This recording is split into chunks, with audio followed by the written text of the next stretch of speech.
అప్పుడు ఈ స్థానిక ఎమ్మెల్యే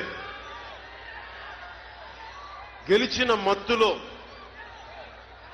బాగా తాగి గెలిచిన మత్తులో 151 ఎమ్మెల్యేలు వచ్చిన అహంకారంతో ఎంపీలున్నారన్న అహంకారంతో నేను ఓడిపోయాను, పవన్ కళ్యాణ్ అనేవాడు ఏం చేయలేడు, వాడిని ఏమైనా అనొచ్చు అన్న ఉద్దేశంతో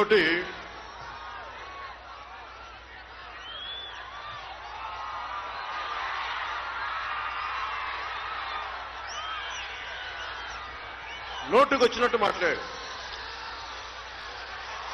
ఎలాగ నోటుకొచ్చినట్టు మాట్లాడాడంటే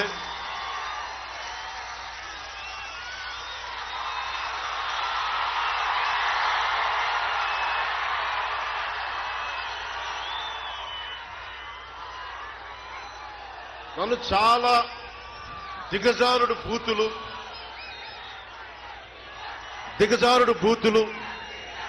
పిచ్చి పిచ్చిగా తిడతా ఉంటే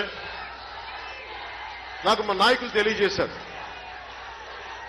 ఇలా ద్వారంపూడి చంద్రశేఖర్ రెడ్డి అంట, వైసీపీ ఎమ్మెల్యే అంట, వాళ్ళ తాతగారి దగ్గర నుంచి వాళ్ళ నాన్నగారి దగ్గర అందరూ పెద్ద పెద్ద రౌడీలు అంట, వాళ్ళ దగ్గర బోల్డంతమంది క్రిమినల్స్ ఉంటారంట, చిన్న చిన్న కత్తులు పెట్టుకున్న కుర్రాళ్ళు ఉంటారంట, తుపాకులు ఉంటాయంట, గన్స్ ఉంటాయంట. నేను అడిగాను, ఇదంతా మన కాకినాడలోనే అడిగాను. ఏది మన ప్రశాంతమైన కాకినాడలో ఇదంతా అంటే అవునని చెప్పి. వాళ్ళు ఇంకా బియ్యం కూడా ఎక్స్పోర్ట్ చేస్తారంట. గతంలో దొంగ నోట్లు ముద్రించేవాళ్ళంట వాళ్ళ కుటుంబీకులు.